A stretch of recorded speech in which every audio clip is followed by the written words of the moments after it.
Hi guys. So I took off filming yesterday in the evening. It was just so perfect outside. So I wanted to make sure that Axel got some extra activity time just because the mild weather is really holding out and I'm here for it. So I wanted to take advantage. And yeah, and then we had dinner and did some stuff around the house, and that was pretty much it. So filming is happening today instead. So I want to talk about the Ballinger family getting sponsorships, and I also want to talk about Jeffree Star coming back and having a whole lot to say about Mikayla. He is just being his kind of usual self over on TikTok. And then lastly, we're going to talk about this new TikTok page that I came across where people are sharing, I guess, what they think is funny content that has to do with kids. It's very weird. So at the top, let's talk about the Ballinger family. The Ballinger family just recently did a sponsorship with Dinnerly. Dinnerly is a brand that I've never heard of. I've never done these like meal planning services. We just go to the grocery store and get what we need, and that's what works for our house. I'm not saying that meal planning stuff is bad, but that's just what has worked for us. That could change down the road, who knows. But Dinnerly provides these meals for people. Like, they'll send you a recipe card and the ingredients, and then you make the meal. So this company decided to work with the Ballinger family, Chris and Jessica, and of course her kids had to be put into these into this brand deal as well. She has her kids talking to the camera, and for me it's just, number one, I don't like the Ballinger family. Y'all know that. They've used their kids to build this mini empire, and it's awful to me. But she has her kids involved in this video, and it kind of makes me cringe listening to kids say things that they have to say because it's a brand deal. It's not organic, and they're not being themselves. It comes off as very just uncomfortable. It doesn't come off as natural, and that's because when you work with brands, not all of them, but some of them do make you adhere to a very strict script, or else they will not approve your video. And it's very obvious that these kids were not asked, hey, what do you like about this? They were given lines and key points to hit on because they are part of the sponsorship. They are props. They are employees of Chris and Jessica. Why is it that we still have this conversation of kids should not be used to build businesses for family vloggers? So shame on Dinnerly. And as a side note, I saw that Colleen Ballinger was seen at some high school.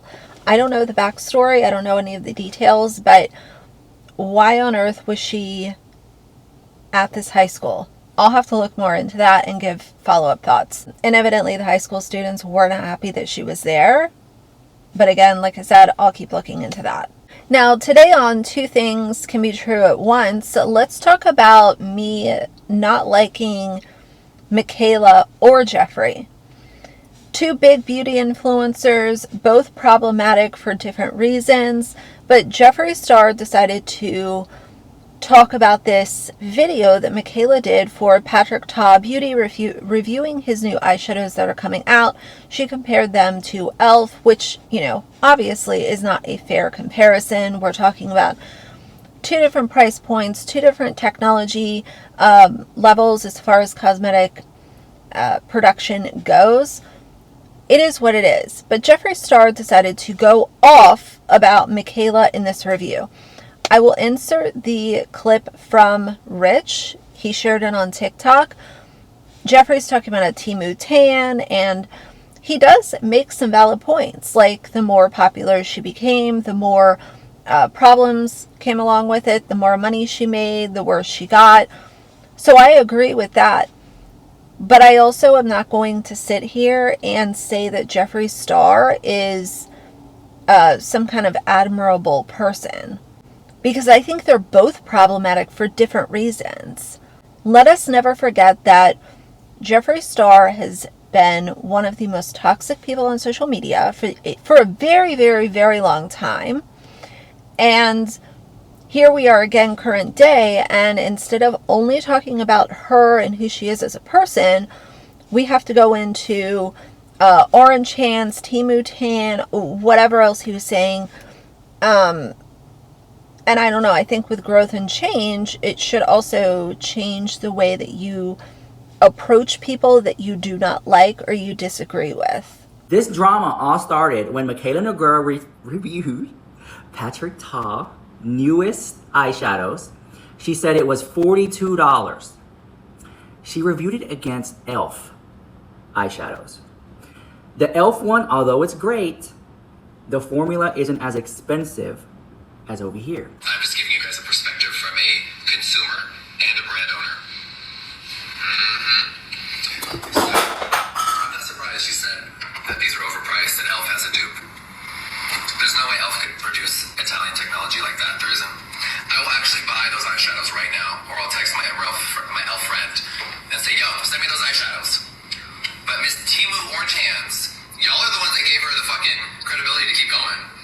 Y'all said, you're a big liar, but who cares? Keep raking in the money. He's shading Mikayla. You know, it is what it is. Miss Timu fucking Tan. Timu Tan on Mikayla? The orange spray tan and that fucking filler is so awful. But y'all love to look at it. Y'all love to validate it and let her know that she's everything. But does she have a cool rise to fame story? Yes.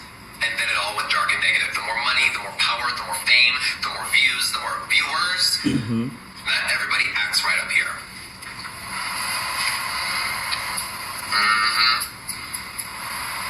Lying used to be, when you lied, it would get you nowhere. Now lying gets her sponsorships and money. So it's a very weird world that we live in. Star Family, it is a very weird world that we live in. And I think that it's okay to have a healthy, open discussion about the beauty community. It does. On TikTok. So yes, the Patrick Ta eyeshadow duo video will be up in a couple hours, okay? I will have it up in a couple hours. And then I will be at my retail store doing a shopping stream. Yes, I do. Woo! Well, I would stitch her video, but she blocked me, so maybe I'll go screen record it from Mikayla blocked me too. account. Why do you think she blocked me? You think she blocked me because I was mean? No. She blocked me because she respected me, and she couldn't believe that I wasn't going to go along with her fake-ass shit. Woo! So she blocked me, I think, like a year ago.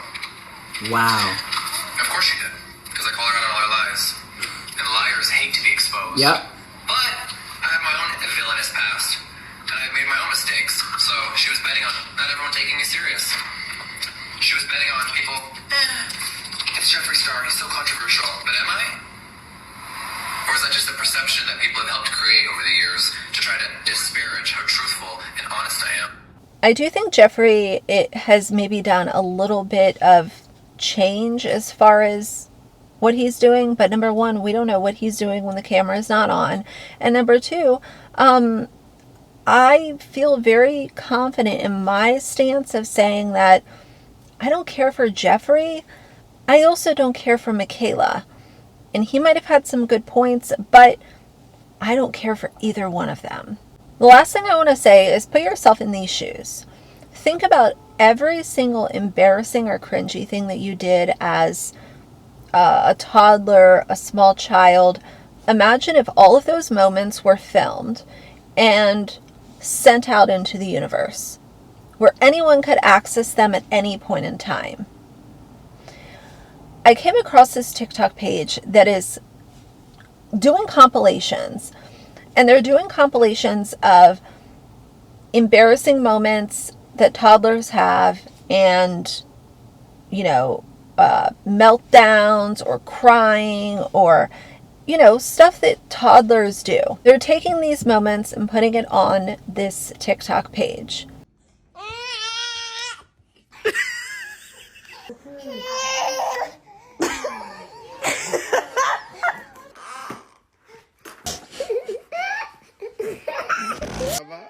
Stop crying.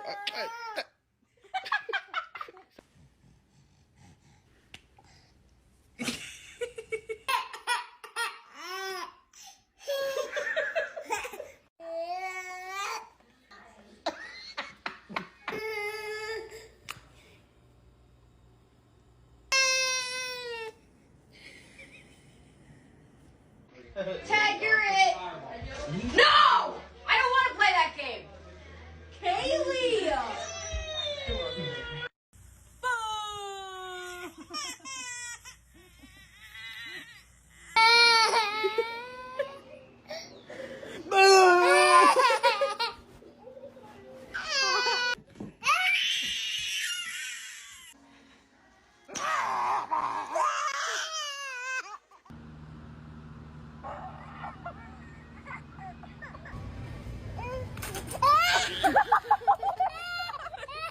I hate that we're living in this era of where you can have your child or your niece or whoever, whatever your relation is to said child, they start crying or having a meltdown or,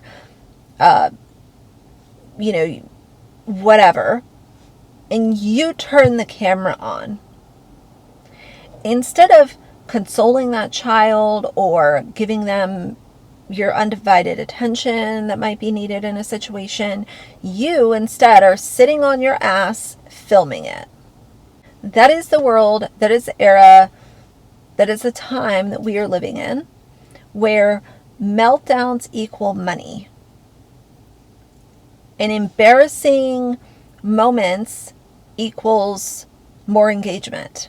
As long as kids going viral online is still happening, combined with parents or family members being able to monetize off of these kids, as long as those things are still allowed to happen, we are going to continue to see the worst moments of somebody's childhood plastered all over social media. And that sucks to me personally. But nevertheless, I need to move on with my day. Thank y'all for going through the garbage with me. And yeah, we'll just keep it moving. The Liberate Fam video is coming soon, and all of the other things. I think that's enough for today. So if you like the video, please leave a like and a comment. And if you'd like to see more from me in the future, please subscribe. I'll see you guys soon. Bye.